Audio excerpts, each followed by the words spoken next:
Hello and welcome to First Peoples Cultural Council's 2025 online learning series, Our Stories, Our Voices.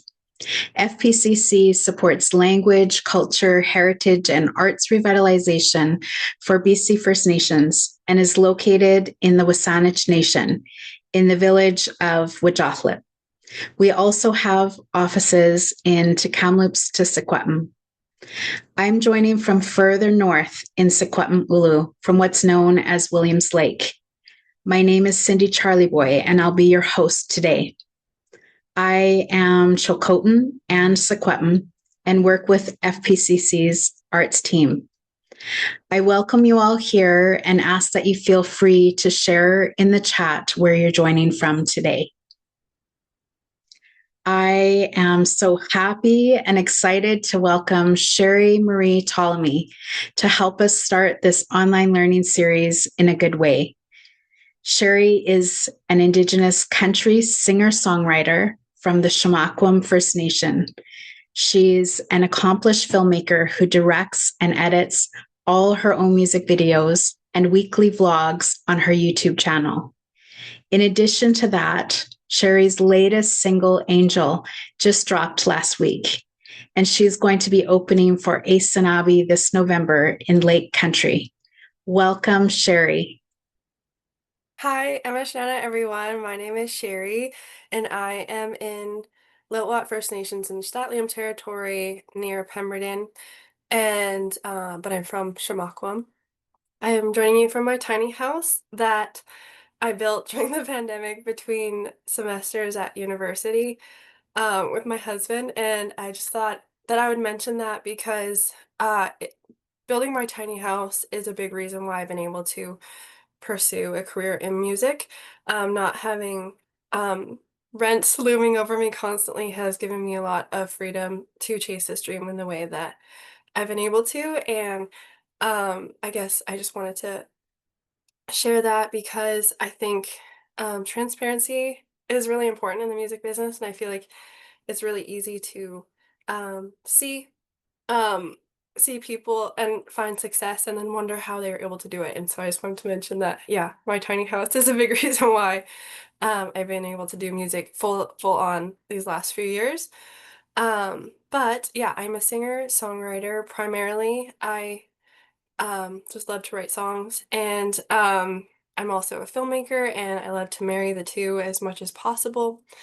And another way, I guess I can switch to the next slide. Okay, hold on. We'll get there. Okay, we got there. Okay. Um, so I also like to think of myself as a storyteller and a problem solver, and I'm going to bring that up throughout. Um, but that sort of helps me compartmentalize the two hats that I have to wear, whether that's an artist and then the business side of me. And yeah, I also just want to share. So I have been pursuing music my whole life. I studied creative writing with the University of British Columbia in Okanagan, and in between semesters there, I was studying with Berklee College of Music. So, I sort of wanted this webinar to be everything I wish I knew before I started 16 years ago. I actually went to the Canadian Country Music Awards earlier in September and with Cindy, and I just talked her ear off basically for probably like an hour straight, complaining about all the hardships I faced in the business and just how I wish that I could have been better set up for success. And so, and she's just sort of been hinting and nudging me that, yeah, maybe somebody could create something that could help artists just have a better starting point and just sort of a guide. I feel like this industry can be very difficult because if you want to be a nurse, like there's a clear path. You go to nursing school, you do your practicum, you get a job at a hospital. But being a musician, I think the best and the worst part is that there's no one way, there's no wrong way, but you just have to be able to find your own way, and that can be so difficult sometimes. And so I just really wanted to be transparent and open with the ways that I've been able to make things happen. Um, and just sort of give you resources that if you're in pursuit of a music career that might be able to help you just get a leg up. And so we're going to go over sort of some business side things, some artistry things, and then more business stuff. And I know that being an artist, you're so dedicated to the craft of your art that a lot of people are very reluctant to get into the business side.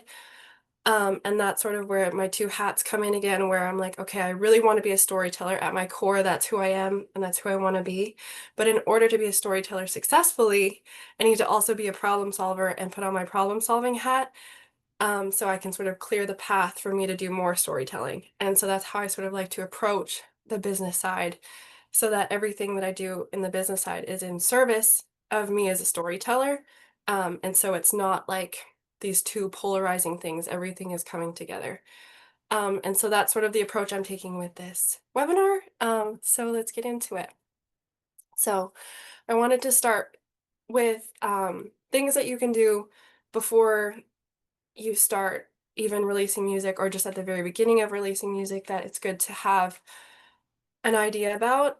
Again, I did not know about a lot of these, and I had to learn the hard way. And so starting us off with performance rights organizations. Um, so these are organizations that collect your royalties. And this is just a couple. So SOCAN is sort of like the main one for Canada.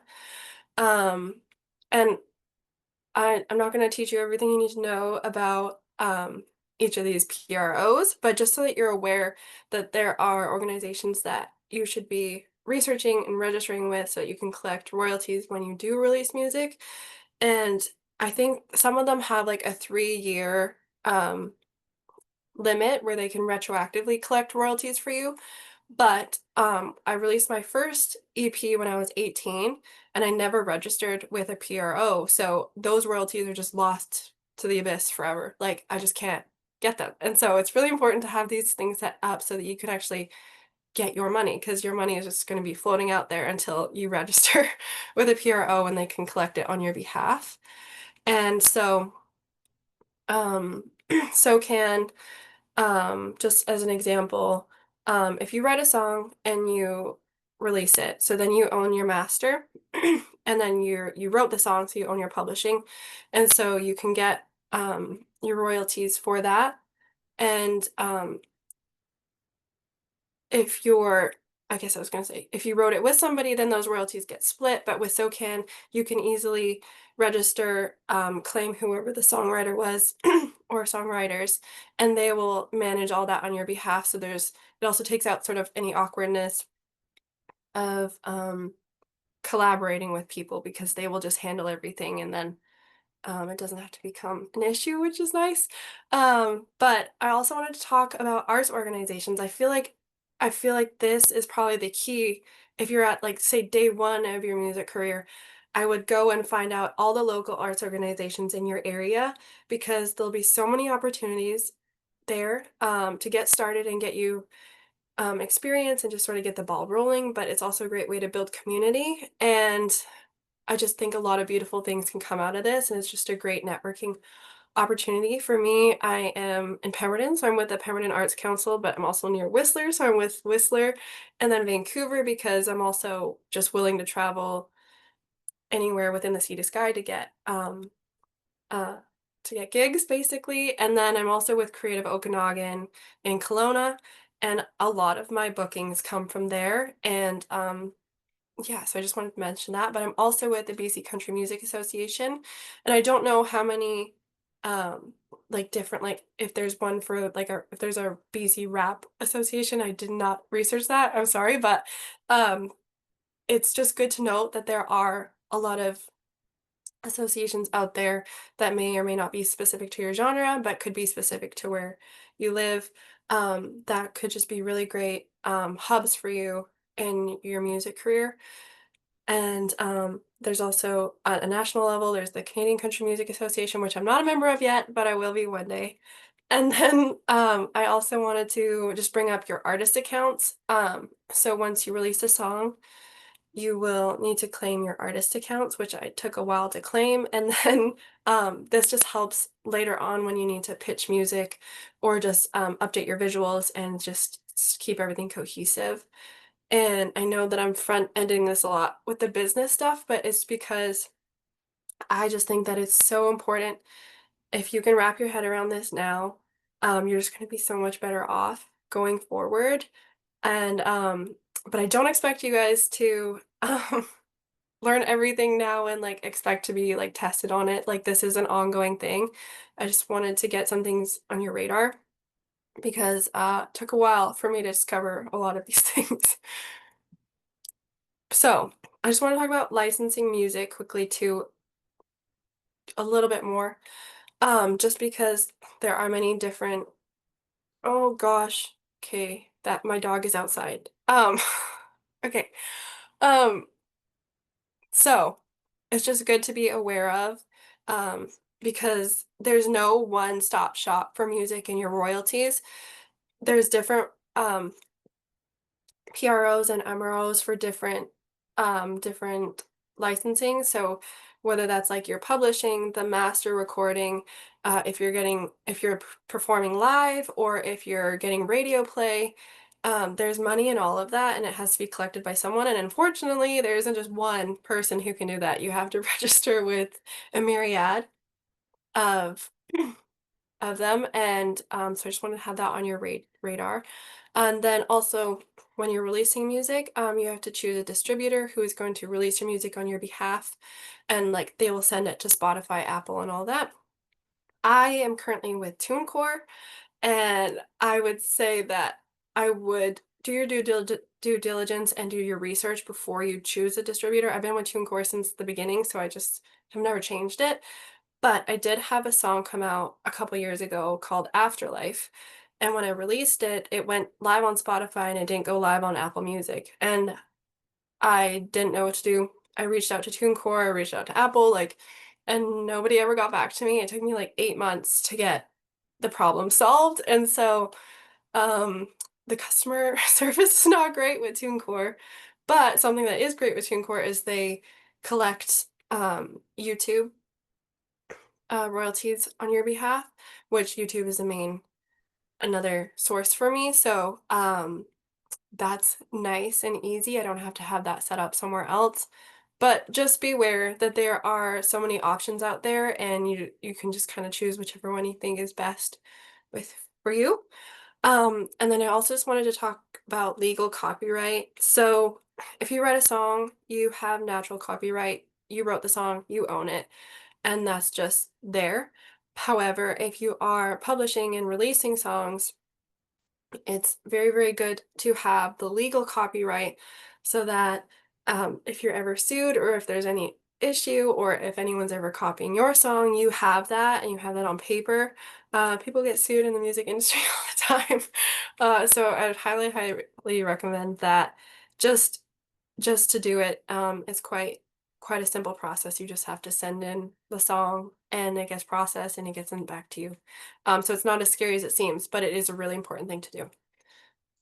And okay, so I wanted to talk about um, starting projects and securing budgeting or securing funding and how to budget that. So I would say my best advice is to I guess it depends. If you're gonna produce yourself produce your stuff, then it's a different approach. But if you're looking to work with a producer and outsource to a studio and hire session musicians, which is what I do, then this is how I would do it. So I basically would recommend researching studios in the area where you want to work and just getting on a phone, seeing how you guys fit together, sort of explaining your project, um, seeing what they say because different producers have different skill sets and might be better fitted for specific genres.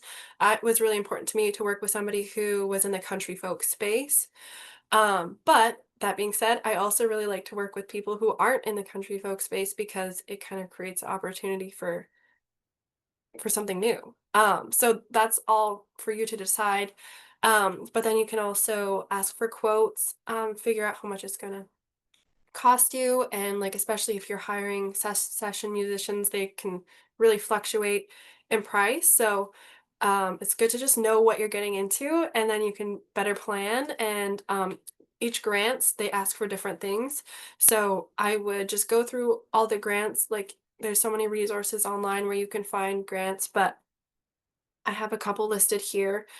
But they have different requirements and they will fund different things. And so if you just know, I would dream big at first and be like, okay, in an ideal world, I'd love to do this, this, and this. And then you can find the appropriate grants for that. And even if maybe one grant will only fund part of the project, maybe you can find another grant to fund a different part of the project. And so I have a few listed here. So I have some provincial ones, and so the First Peoples Cultural Council being a main one, which they're really, really great because they cover so many different things. And I just wanted to mention that because I think in budgeting that you should be trying to stretch your budget as far as possible. And with something like the First Peoples Cultural Council, I grant that I got, I was able to get a camera lens, which is amazing because a lot of grants won't let you get any equipment.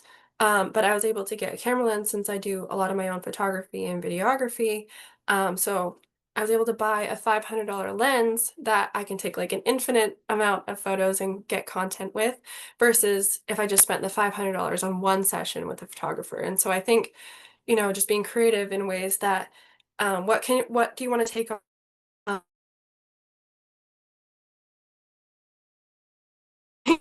Photos and videos. So if that's not something you want to do, you absolutely don't have to do it. But it's just something I wanted to mention.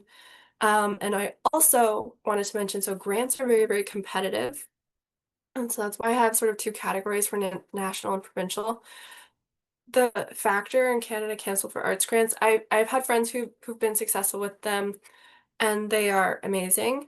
But they're very, very competitive, and it can be discouraging when you're constantly applying for grants and not getting them. And so I just wanted to mention that I've also had friends in the industry tell me that like really, really successful artists who I would already consider like who've made it in the business and are like doing it as a full-time career and having massive success are applying for these national grants and getting them. And I just wanted to mention that because yeah, it's just a massive pool. And there's a lot of competition, and so just don't feel bad. That's just kind of how it is. And so I really love the provincial grants because I just feel like we have a better chance. I at least have had better outcomes with them. Um, and there's also a lot of Indigenous specific grants. So I have the Henry Armstrong Award on here, which is one I've applied for every year since it opened, like I think four years ago, maybe 5 years ago. I haven't gotten that one, but it is a really cool one, and it's a great opportunity. And so I just wanted to touch on that, and let's move forward. Okay, cool. Yay, we're in the fun part. Okay, so music. We get to make music. So recording. So okay, tapping back into the storyteller brain. So on the side here, you'll see a picture of me and my friend Oscar Carlick. So Oscar and I actually met at an FPCC arts retreat, I think 2 years ago now. And we were doing a showcase, and so I got to hear some of his songs, and I just thought he was a fantastic songwriter. And so I reached out to him and told him I wanted to do a co-write because I'm always trying to write with more people and just sort of create more of a music community. And then we got hired to speak at an FPCC event, at Gathering Our Voices. We just did a little chat on recording and whatnot. And then so we're like, oh, perfect, we're in the same room, and we were able to set up that right. And I was able to bring him into the studio and record the song. And I was actually just in the studio yesterday, working more on that song that'll come out later this year. But I just wanted to mention that because um, so much of what you do in this business, you do solo. And so any opportunity to create art and to have this connection and community with others, the better, at least in my opinion. And so it's really fun when those moments come up. And yeah, I just want to talk a little bit about recording. I think studio days are incredible days, but they are days that you have to be prepared for. So I always recommend like typing out your lyrics and chords. I know some people write songs with their producer. Um, and they have that kind of studio time. That is not in my budget to do. So everything is pre-written, usually by me or maybe with a co-write like Oscar and I did. And so can bring that and be prepared, have the chords and the Nashville numbers, which we'll get into a little bit later if you've never heard of Nashville numbers. It was new to me. That's why I wanted to highlight it here because I had no idea what was going on when I got to the studio and everyone's starting like writing down numbers instead of letters and I'm like what is happening. So I also think it's really really important to have a clear idea of what you want to create when you go into the studio, so not just having the song but knowing like what are your references, are there any other artists who are creating music in the style that you want to create that you can just refer back to sort of keep you on course, not to copy outright but just to have as sort of a guide um, to get you to that feeling that you're trying to achieve with your music. So what do you want it to sound like? What kind of instruments can help you create that sound? Um, what kind of production style do you want? Like, do you want to do something more organic and simple, or do you want to do full pop production? Like, you have to have these answers. Um, and I think anything you can do to sort of help provide that context when you get into the studio, every single conversation you have with your producer or your musicians like is just going to go so much smoother if you had those answers at the get-go, and then you're much more likely to create a product that is true to your vision. But yeah, these are really long days in the studio, so pack snacks. I don't normally drink coffee, but studio days I like coffee is a non-negotiable. And yeah, so it's just really important I think to be intentional with this time. And yeah, also I like to think of it as sort of a ship, and like your music, your stories, they're your ship and you're the captain of the ship. And so you have to steer it in the direction you want to go. And then everyone else, like the musician and your producers, are helping you know, like put up the sails and all that stuff to get you going where you want to go. But I think it's important to remember that these songs come for you, and so just trust your vision. And I also think it's important to note that um, I think it's good to be experimental as well and to be open to new things, so long as you know sort of what's at the core. And I would also really recommend on studio days to record or film what you can, whether you want to do a full behind the scenes thing, whether you want to just have some photos. Um, it's just good content and to have. But at the same time, like you also want to be present in the studio. So it's okay if you want to just film for 5 minutes and then you put it away and you don't think about it again. Or sometimes I just set up a camera in the corner of the room and I just forget that it's there. And it's just sometimes nice to have the footage back, or I just create little studio music videos sometimes as well. Oh yeah, so Nashville numbers. So again, I'm not gonna teach on music theory. I just wanted to bring attention to this. So basically, for each key that you're in, there is a correlating number for the position of the note in that key. And so if you're doing something like in the key of G, and you want to do G, D, E minor, C, then you would have G being the root note, so it's number one, D being the fifth note, so it'd be 1, 5, and then E would be 6, and then 4. And so it's basically just a really quick way to have freedom within the keys for transposing, and just like quicker communication, I guess, for musicians. And I also want to touch on, I think one of my favorite things about being in the studio is like everybody in the studio that I'm working with is a better musician than me. And so it's a really great opportunity to learn and like see what they're doing and pay attention and just get better. Okay, post-production. We are going to switch things up a little bit. So, um, I want to talk about branding. And again, sort of switching back to that idea that everything that you're doing on this side of things is just in service of your songs and your stories and how you want them to look, and like what takeaways you want people to have from the visual elements. But also branding is really important for well, creating your brand, becoming recognizable time and time again whenever people see that text, even if maybe they don't see a photo of you or they don't see your name, they know that that's associated with you. And that association is really, really powerful. Um, and just like having a presence in the world of art. So like something that I got recommended was to have every account be exactly the same. So your Facebook, your Instagram, your YouTube, like use the same photo, have the same name, and then I even have like the same link. So it's always like at Sheri Ptolemy Music, and they're all exactly the same. So it's really easy to find me. Because you want also to be converting like your Instagram fans to be also your YouTube fans and yada yada. So um, the easier you can make for people to find you, the better.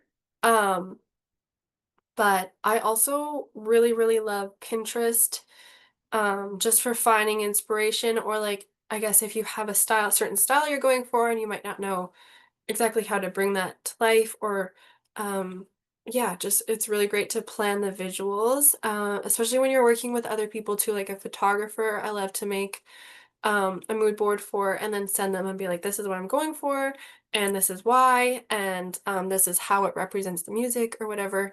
And then you're both working towards the same goal.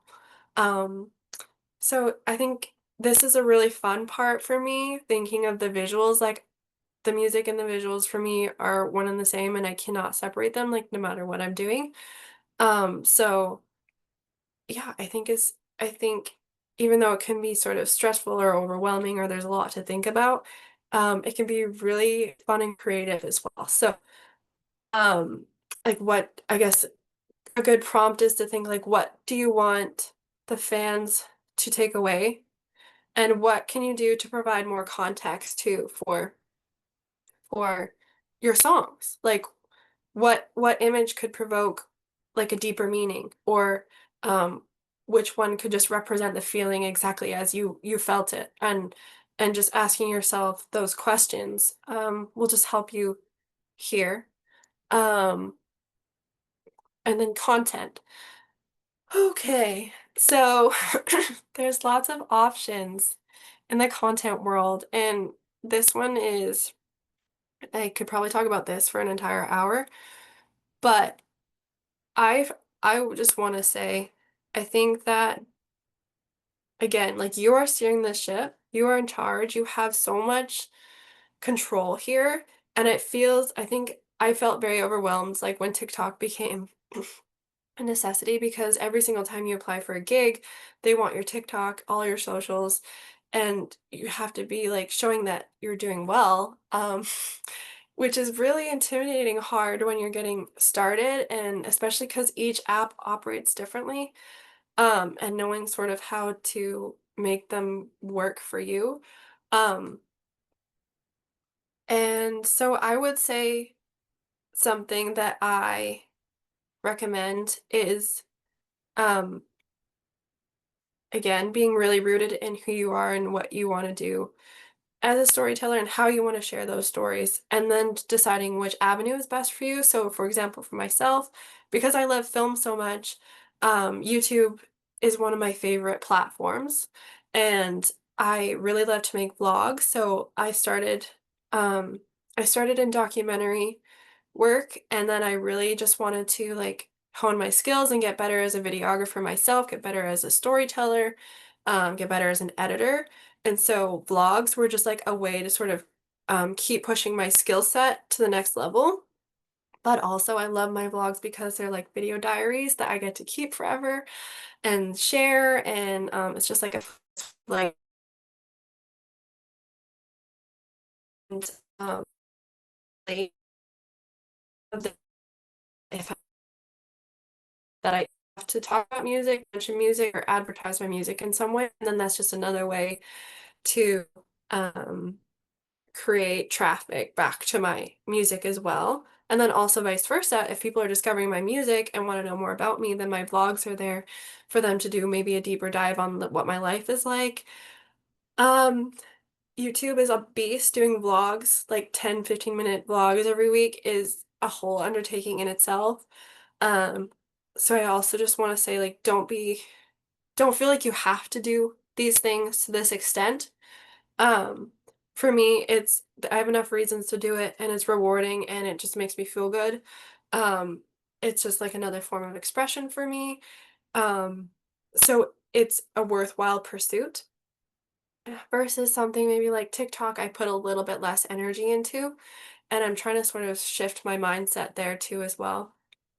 But also something I've learned in all these seminars, talking to like managers and people is they'll look at the metrics for everything that's posted to see what like which videos are performing well on which platform, where are you getting more engagement, and then, because for each artist, again, it's different. And so, and maybe your demographic is more geared towards Facebook. Maybe they're like an older, older generation and they use Facebook primarily. And so now you know that, and you can focus more on Facebook content versus maybe doing something on TikTok. But I would also say content that like you don't have to make separate content for each one. I feel like there's some things where YouTube, obviously I have my long form content, so they're getting um a bigger view of that, but then I will take like maybe a 30-second clip from that there and post it on my other socials.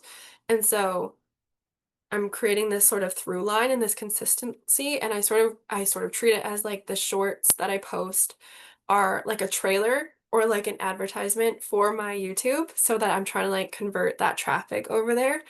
And vice versa. I post shorts of my music also on YouTube. So it's like it's just kind of finding how all these things work together and how they work for you as an artist. And I think that one of my rules too is if I'm creating or if I'm consuming, I'm not creating. And so I'm very mindful with the amount of time that I spend just scrolling on apps and whatnot. I think um I love watching like YouTube cooking videos. Like that always inspires me to cook and it's very helpful. But then there's the other side of where maybe you're just scrolling for an hour and then now you're drained. And so that has an effect on your art. And so just being mindful of how much you are consuming versus how much are you letting yourself be bored so that you can come up with these ideas, so that you can daydream, so that you can create the art you want to create and try things. And I just think like trial and error and just staying curious and letting yourself just dream up things is um, sort of the my favorite approach. And yeah, so marketing, more marketing stuff. Woo. Okay. So again, we're gonna go put our hats on. So if we want to be storytellers, we also have to be problem solvers. And so a problem that I am facing is getting my music into the hands of people who actually want to listen to it. And so I go, okay, this is a problem that I'm having. How can I solve it? And so I think that it's also can be intimidating if maybe you know all your friends are watching and um they're seeing your content and you're just posting like so many times about the same thing and just trying to get it to the right people and it's just sort of staying in your circle. I think it's just good to know that there's this marketing rule of seven where someone has to be exposed to something 7 times in order for them to like have the desire to purchase it or to remember that that's something that they want and then for them to seek it out. So I have this rule that I post at least 8 times like at the first week of release. Because also if you hear a song, maybe the first time you're just getting introduced to it, you don't really know what it's about. You're like, I'm undecided. But if you hear it 7 times, the melody is likely going to be stuck in your head and you might go and seek it out, add it to your library. And so it takes time and it takes a lot of strategy, and I'm always changing my strategy. That's the other thing. I feel like is as hard as things are always changing, but it's also a really cool chance to evolve and again to problem solve. So um, and I think sometimes I even messaged my friend the other day because I was like, do I just look like an idiot like for trying? Like sometimes I just feel like I'm trying so hard and nothing is working, and like why is that? Um, but I think it's okay to just try and try again. And you never know what's going to work. And things might surprise you. Usually the videos that I put zero effort into do well, and the ones that I spend like 10 hours on don't. So I don't know. It's just sort of this funny thing. Um, and oh yeah, so I wanted to talk about having a release strategy. So I think it's really, really helpful to have a music campaign. So I released an album called Hometown, and last year, last year, and I worked with a friend of mine who worked at a label, and she sort of helped me put together a campaign strategy. And I felt like it was so, so helpful in the rollout to know, okay, these are like the non-negotiables of everything I have to achieve and try, and just having sort of a guide. I love to be organized, and my brain works well when I know I have a plan, because that's actionable. That's something I can actively do every day to work on, to further my career or to give my music a chance. And so, that's having like, that could be having a strategy or knowing how often you want to release music. So for me, I try to make the 6 week window. I have had so many problems where I get the masters back and everything's just all wrong, and I have to go back to the drawing board and like fix things. So it's not always possible, and that's just life. But I just think trying to be as consistent as possible is really recommended, and can help you retain your audience. And so I'll definitely, like, I have a little Spotify thing here on the side, and I'll definitely notice, like, if I take too long to post, I will lose most of my monthly listeners, and then it feels like you're starting at ground zero. Versus if you can post more consistently, you might have the chance to actually grow that and expand on that, versus sort of having just this up and down here. It might actually be trending upwards. Um, and so um, Also, knowing how to pitch your music to Spotify and Amazon is so helpful. Again, I can't remember if I said this. I practiced the presentation earlier this morning, so now I have no idea what I've said or not said in this session, and I'm seeing that as a bit of a problem. But okay, if I'm repeating myself, I'm sorry, but I don't want to miss anything. So, um, pitching to Spotify. I did not know that this was something you could do. I did not know how people were getting on editorial playlists for probably like the first 6 songs that I released. So I just had no chance of basically getting on an editorial. And then once I discovered how to pitch, or that you can pitch, I didn't really even know how to pitch, I guess. And so it definitely is a learning process. And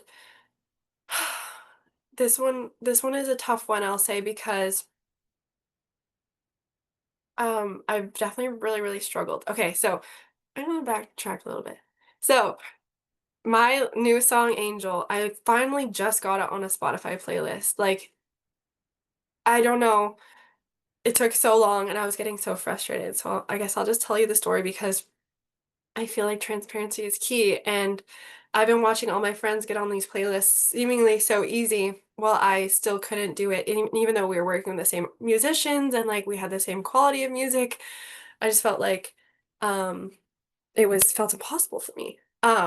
But I went to the Canadian Country Music Awards, and I went to the Spotify seminar and learned about all the kind of the new ins and outs of Spotify and what they're promoting right now. And then I went right up to them after to talk to them, and I kind of called them out a little bit.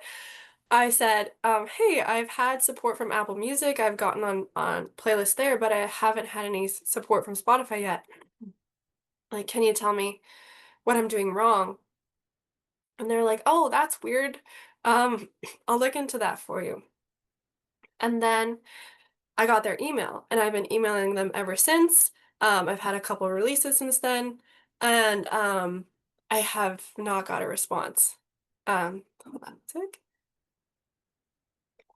And then I was getting really, really frustrated, and I was messaging all my friends, just sort of spiraling out because I'm like, I just released this latest song, and even though I'm doing all the things that I feel like I can, everything's out of my hands, and it just sucks because no matter what I do, I can't achieve this goal of mine.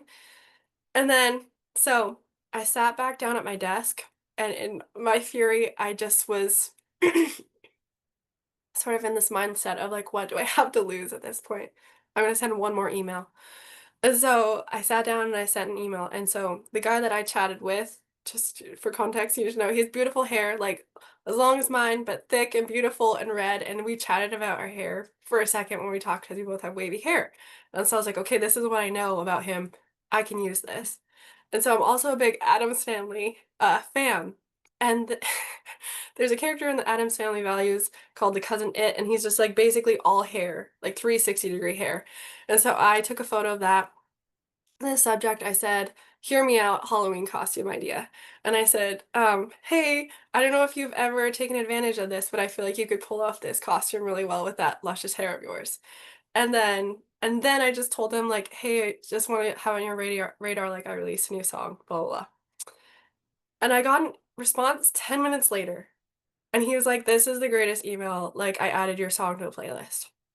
And so I just wanted to share that because I feel like for so long, I just hoped that my music could stand on its own and speak for itself and that, it would just get placed on a playlist. But it took a lot more than that. And so I just wanted to say that just in case anyone else is struggling to do that. Um, I don't know. It's a crazy business and it takes a lot of effort. Every single thing takes a lot of effort. Um, and it can be discouraging. And so I just want to say, like, don't stop trying. Um, Problem solve. And just be creative. Um, anyway, so let's go back to the campaign. So when you talk about pitching music, I also think it's really good to have just a clear idea of what you want to do for photos and whatnot, and having I kind of map that all out because if you want to keep up with this campaign, you have to have everything ready. You have to submit your song at least 4 weeks before it comes out. So knowing what photos you need, and if you're gonna hire somebody to do your visuals, or I just do my own on Canva, like knowing that you can be better ready. So usually if my producer is mixing and mastering the songs, then I'm doing the back end for all the visuals so that we're both ready at the same time to get the song out there. Another thing I do is set up all my accounts with the same visuals. So if I'm starting a new project, I want to tell the visual story of that. So changing everything, Spotify, Apple, your website, your YouTube, like your Facebook, all of that stuff, should all be consistent. Um, and then also a big thing that's helped me is contacting my local radio station. So we have Mountain FM here in the Sea to Sky, and they don't play country music, but they will play my music and they will let me come in and just sort of talk about whatever I'm working on. And so when I'm gearing up for release, they're kind of the first people I message. Just let them know. And that's really fun. And people who like my music really like to see that. So like that gets them excited. So that's just a cool thing that I'm really grateful that I get to do. And I just emailed them, um, just cold emailed them and just like let them know a little bit about myself. And I've been lucky enough to get on there. I haven't had success with other radio. Radio is very, very challenging. Um, and they are very specific on what they want to see. And so what they want to play. And so that's another thing, like you get to just decide what journey you want your music to take and what is worth investing in, or what the avenue is you want to walk down. So there are a lot of artists like Casey Musgraves who have never really pursued radio as a means to find their audience or to promote their music. Because her music just isn't really radio approved. And doesn't mean it's not good, and doesn't mean that there aren't other ways for her to find her audience. It just means that radio is not one of them. And so that's something you can decide for yourself too, is my music poppy enough? Like, is it going to compete with that? Like, is that a worthy pursuit? Or maybe there's a different strategy I can try. And and yeah, so that's just something to be aware of. Something I've also done is I've hired a radio tracker to pitch my songs to Sirius XM. So radio is a really great opportunity to make money if you can get on the radio. But Sirius XM actually pays better. Um, it is getting a little bit more competitive. now. I haven't gotten a song on SiriusXM, but they do have Indigenous specific playlists too. So it's good to know. Um, and I'm hoping that Angel will get on one. Um, but that's just another avenue that can be explored. I also just realized that you can submit your songs to the CBC library for playlist play. So they have just playlists on their app or on their website where you can just go like play it and just listen to music all the way through. Like you can't select the songs, you just listen to the playlist. So it's called non-interactive play. But I just sent them Angel and they're like, cool, we'll add it to our library. It'll play on this station. So I had no idea about that until like 2 weeks ago. Um, Another thing I like to plan for a campaign is release shows. So I know some people do like a show for every single day release. I've been doing album. I play so many shows that I usually just do like an album release one. And then I have, oh, okay, so I want to say this too because I just learned this. But Spotify is really trying to go towards video more on their platform. And so putting Canvas, like little 6-second little videos that replay, is really encouraged. And so I've been doing that for every song. But then I also post those to all my socials. And another thing I recommend is like posting the same clip, the same 30 seconds of a song, and having different visuals. So like you could post the same clip with 8 different visuals, and then you're keeping it interesting and then going back to that idea of like not wanting to be annoying when you're playing is or when you're promoting is you're kind of keeping it fresh. And so like the fans that want to see your stuff are seeing a different visual every time.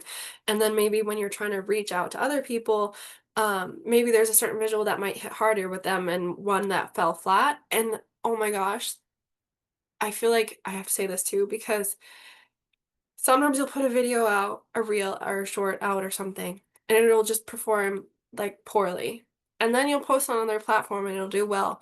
So I really, really recommend cross-posting because it's really good for making you feel like you're not wasting your time or just like realizing that things are so hit or miss too. So it's like so many things are so out of your hands, but I think if you just keep trying, things will happen.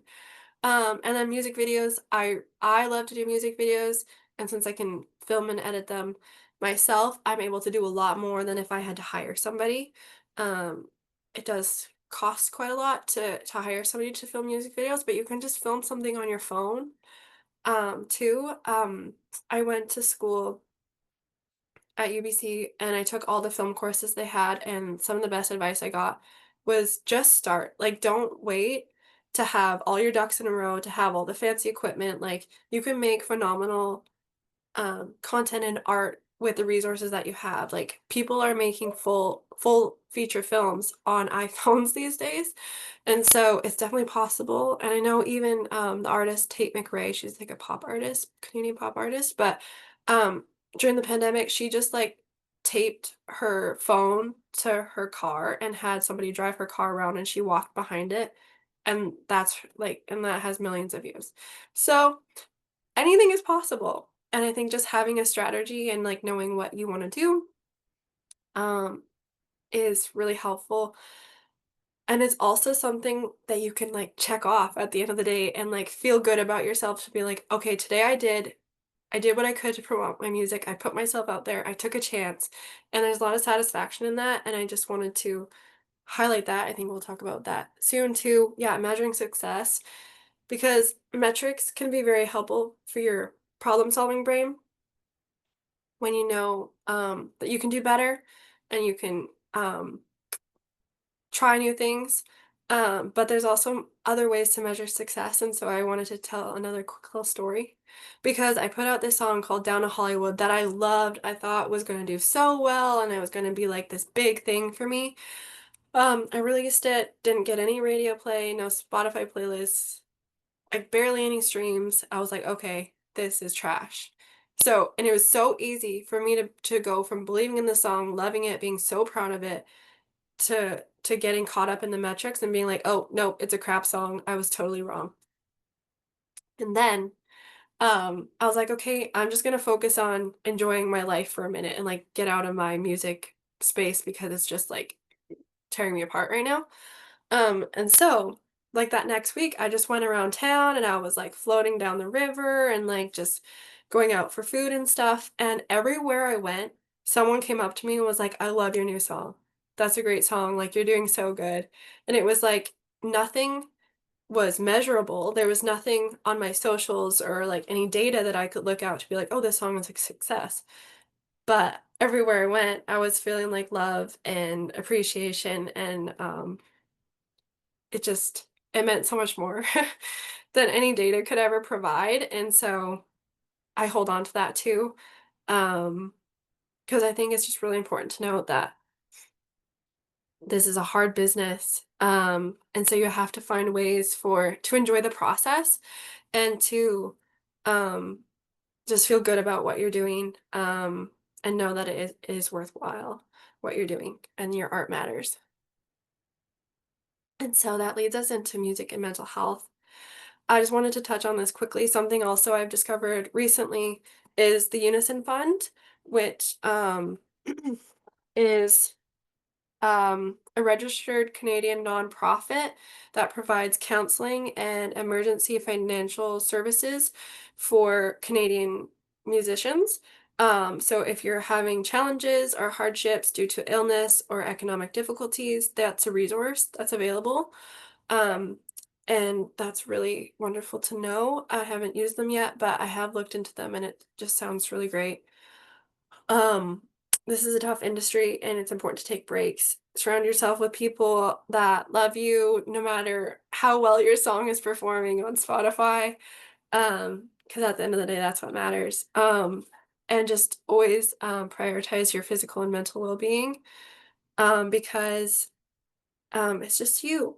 It's just you and your music. And so I feel like it when you love something so much, it's easy to get caught up and to like push yourself to your limits. And I think there's something to be said about that, but it's also just really vital that you're taking care of yourself as a human. Um, and actually some other advice I got while I was in university from my poetry prof was one summer I was getting so hard on myself. I was like, I was supposed to be creating all summer and like coming up with all sorts of legendary poems and songs and whatnot. And I just couldn't like write anything. And I don't really get writer's block, so it was weird for me. And he was like, go live your life. Like, I'm not gonna, like, I kind of messaged him being like, do you have homework for me or like something I could do to like fix this problem? And he was like, no, just go live your life. Like, go have fun. And then you're gonna have something to write about. Like, and I just think that that's so vital is like art doesn't just come from nowhere. Like, it has to form somewhere. And so, making space for yourself and for fun things and other beautiful things in life is also making space for your art and for that to come through. Another really helpful resource for me has been the book Big Magic by Elizabeth Gilbert. She sort of reframes thinking about your art and like as a business and whatnot um, in a really helpful way so that you can put your ego aside because we're all very sensitive beings in this art area, I feel like. And it's easy to get caught up in ego. And so I feel like that book is just like will set you straight and like help you focus on what matters in the art world instead. And yeah, so I think that is okay. And another thing I want to say. So sorry, I did not expect to tell this many stories, but they're just coming to me. Um at the CCMAs, I kind of expected that it might be a bit of a difficult thing for me and that I might get caught up in comparison and whatnot. And so I specifically chose to dress like myself and not to dress like for stage or for show or something. So I was like, I want to feel like me. I want to be grounded in who I am.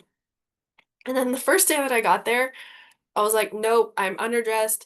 I look terrible. Everyone else is beautiful. Like, what am I doing? I went to the mall. I bought a shirt that was way too expensive. And I was like, okay, this is gonna fix it. I'm gonna feel better. And I just felt really bad after I made that purchase. And I went home and I was like, I'm regretting that. Why did I do that? And so then, instead, I just put on the clothes that I brought. I put on my ribbon skirt that my sister-in-law gifted me. Um, and I was like, oh yeah, this is why I brought this, so that I could feel grounded and it felt like a hug from home, and it just made me feel so much better. And I went and I returned that shirt, and I was like, okay, I know who I am and what I stand for, and um, I don't have to keep up with the Joneses, I guess. And I just think that that's really important too. I think that it's so cool that clothes or like even sometimes like wearing my beaded earrings out like just makes me feel so much more secure in myself and just good mementos and reminders from home and just really do wonders for my mental health. And one last story, just because this is like I talk about this every chance I get. One of my elders at UBC told me, her name is Chris Marchand, and she told me that wherever you go when you're traveling, that you should ground yourself in that area. And she said, like, just go to whatever river or lake and ground yourself. And so that's something I do whenever I'm traveling or playing shows, as I go find a body of water.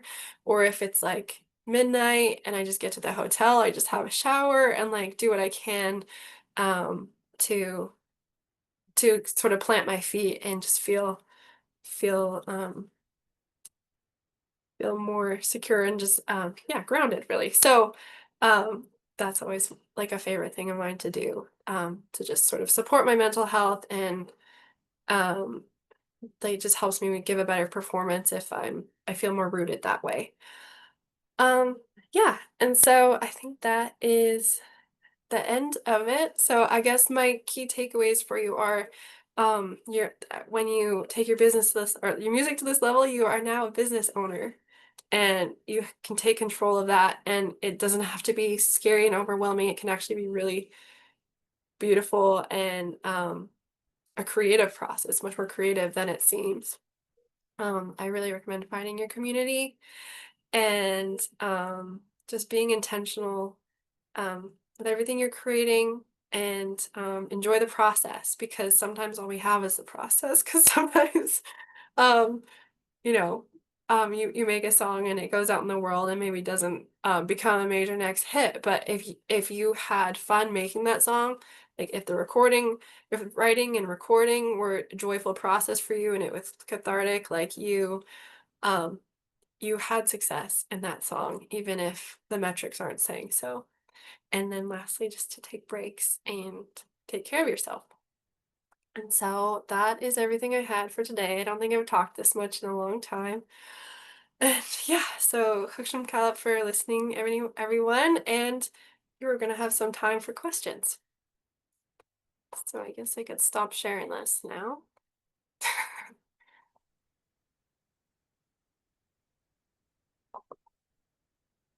Thanks so much, Sheri. That was an amazing presentation. I really loved that you gave us so much information and that we'll be able to go back and revisit that year after year. We'll be able to share it with our families that are involved in music and the arts. And I also noticed that, for someone who does planning and community, that this was such a vital example of how sometimes our planning has to be very, very detailed and we have to revisit and go back and see how are we actually doing or how can we solve this problem. And yeah, so, but all the practical stuff aside, I really loved your stories. I loved your generosity with us and how you shared, how tenacious that you are to pursue this, to really put in all the hard work and dedication along with, making sure that you're cultivating your creativity and staying true to yourself. And that was really, really inspiring. And yeah, your stories were bringing up fun memories for me, and I hope for everyone else here too. Like such a wealth of experience, that you're sharing with us today. And I've been to different things, and I have family that are involved in the music industry, and I'm really grateful that you're sharing things that they had to learn the hard way or that maybe they were told differently. Mm. And so that is so amazing for all of us that are involved in arts and language, culture, and heritage revitalization. Yeah, so thank you so much. Thank you. And yeah, yeah, I just want to share, to everyone here to remember that we will be able to go back and watch this video. It'll be there year after year. And Sheri has also created a resource for us, a written resource that we'll be able to access after this is over.